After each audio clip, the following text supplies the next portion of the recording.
In 1578, Queen Elizabeth I granted a charter to Sir Humphrey Gilbert to colonize territory in the New World north of Spanish Florida.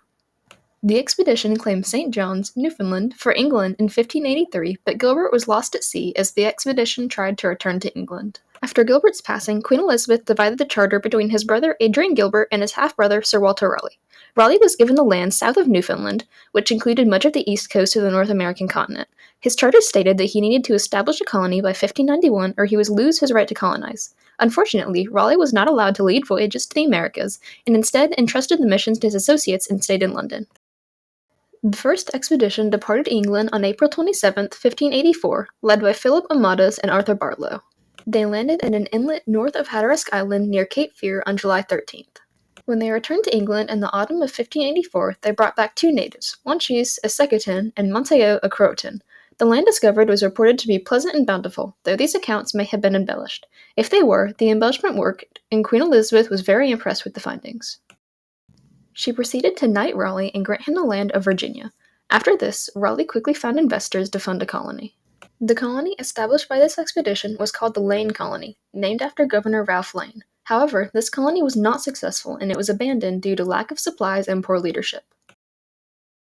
Despite the failure of the Lane Colony, Raleigh made another attempt at forming a colony in the Chesapeake Bay area.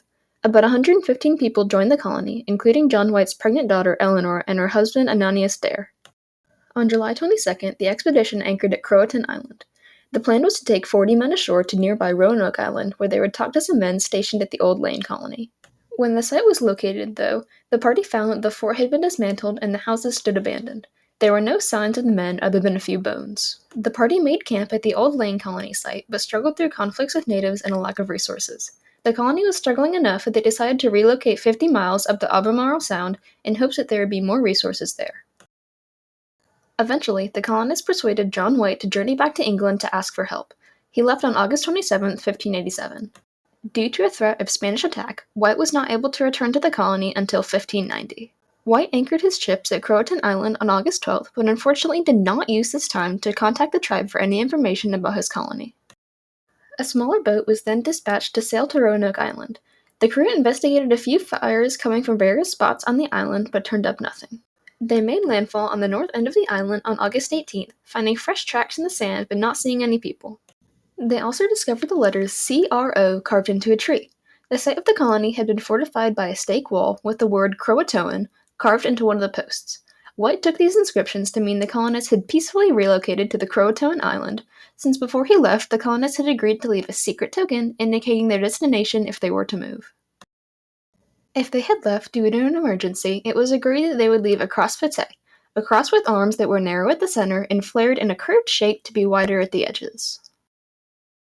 Within the stake wall, the party had found that the houses had been dismantled, with everything that could be carried being removed. Some large trunks White had left behind had been dug up and looted, and none of the colonists' boats were left along the shoreline. Plans were made to return to the Croatan Island the next day, but a series of complications meant that the party had to ultimately return to England, never getting to look for the lost colonists. An obvious idea is that the colonists died from a lack of resources that caused a famine, as happened with other colonies like Jamestown. While this explanation seems likely, there is a reason it is unpopular. Firstly, there were no bones or burial sites found at the location of the settlement that would have been there if the colonists had been slowly dying. The distress symbol agreed upon by John White and the colonists was also not found at the site. If a disaster like a famine or outbreak of disease had occurred, they would have likely left the symbol as a warning to those who may have come to rescue them. Lastly, the colonists' boats and resources, like those buried in the trunks, had been taken, and if the colonists were weak with hunger or disease, they would have likely not seen the need to expend energy gathering these things. American playwright Paul Green, while collecting material for a 1937 stage play about the lost colony, noticed that Spanish records from the period contained many references to Raleigh and his settlements. The Spanish Empire included much of North America, and they did not recognize the English right to colonize the Roanoke or Chesapeake Bay areas. The Spanish did know that the English were setting up colonies on their land and were actively looking for these colonies. In 1565, the Spanish attacked and looted Fort Caroline, an attempted French colony in Florida, which says they were not okay with people attempting to settle their land. However, the Spanish were still searching for the Chesapeake Bay colony in the 1600s, which suggested they did not know that the colonists had gone missing. American anthropologist Lee Miller proposed that Sir Francis Walsingham, Simon Fernandez, Edward Stafford, and others participated in a conspiracy to abandon the colonists at Roanoke. She argued that the purpose of this plot was to hurt Sir Walter Raleigh, who Walsingham supposedly had some bad blood with. An interesting coincidence that adds to this theory is that Walsingham died in 1590, suggesting that Raleigh and White were not able to dispatch a relief mission due to Walsingham's interference, rather than the Queen's order that ships could not leave England due to the threat of the Spanish. Unfortunately, Miller's theory has been challenged due to the fact that Walsingham offered considerable financial support for Raleigh's expeditions. In light of the struggle the colonists faced, they may have tried to return to England in their largest boat, a pinnace. Little is known about the exact specifications of the boat, though. Fortunately, those like it have been known to make transatlantic voyages, albeit alongside other vessels. If the colonists did try to sail back to England, they may have been lost at sea with everyone on board. Unfortunately, the pinnace was not big enough to carry all the colonists, and they did not possess the resources to supply everyone for a transatlantic voyage to England. Even if the colonists were able to scrap together the resources to build another boat, some of them would have still had to stay in Virginia, which raises the question of what happened to them.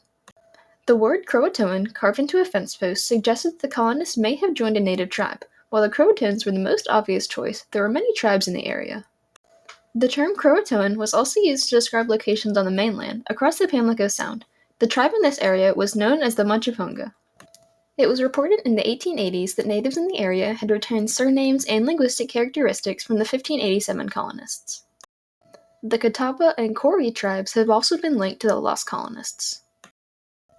There are many reports of pale-skinned, blonde-haired natives spotted as early as 1607, which have often been attributed to the lost colonists. While this may be true, it may also be due to the dramatically higher rates of albinism in Native Americans than in other communities. Unfortunately, there has been nothing discovered that conclusively proves the colonists assimilated into any of the local tribes. English archaeologist Mark Horton found European artifacts at the site of a Native American village on Hatteras Island, which included part of a sword and part of a gun. While this may be evidence that the colonists assimilated into the local tribe there, it may also be evidence that the English raided the village at some point in time. The theme of migration and settlement focuses on how and why people move to and within the United States. In the case of the colonies, they are moving to the United States, at the time just North America. The powers at the time had many reasons to colonize North America, but they are often summarized as the 3 Gs: gold, glory, and God. Gold is relatively self-explanatory. It stands for the pursuit of wealth, often in the form of gold. Colonies were formed in places rumored to have gold and other precious metals. These metals were either extracted from the ground or stolen, sometimes traded for, from native tribes. Glory is less obvious, but it stands for the fame that comes with discovering new lands. Many individuals wanted fame for themselves, but they were also working for the reputation of their country. They were employed by the leadership, usually the royal family, of their countries, and were capturing the land for their countries rather than themselves. God is the last of the main motivators for colonization. It means the pursuit of spreading religion, often Christianity. Colonists would attempt to convert members of native tribes to their branch of Christianity because they believed this was God's will. The theme of migration and settlement also focuses on how these people adapted to and transformed their new environments. The conversion of natives to various branches of Christianity is a great example of colonists transforming the social environment of North America. Developing trade agreements for various furs, crops, and metals is another way they influenced the social environment. They didn't alter the physical environment nearly as much as we do today, but they altered it a bit. They built camps, the remains of which can still be found today. Building these settlements involved clearing trees, flattening the ground, and building houses. There was much less adapting to their environment than transforming it, as often happens with white people. Some groups adapted their customs to better respect the natives, but most didn't. Many groups learned from natives how to farm native plants and even brought some of these plants back to their countries of origin. Mainly, the colonists had to adapt themselves to survive in the New World. They had to change the resources they relied on to better align with those available around them. They also had to adapt to the different terrain and climate of North America. Overall, the colonization of North America, like that attempted in the Roanoke colony, is mainly related to the theme of migration and settlement. The lost colony of Roanoke is a very popular mystery from colonial North America. The lack of looking for the lost colonists directly after they were lost led to their mystery not being solved, even more than 400 years later. Despite this, some theories are pretty likely, the most likely being that the colonists assimilated into native tribes in the years that they were left alone. They were stranded when they sent their governor back to England to ask for help because the colony was struggling. The natives were nearby and very used to living in North America, unlike the colonists. If the colonists were desperate enough, they may have asked the natives for help and moved in with them to survive. Thank you all for listening!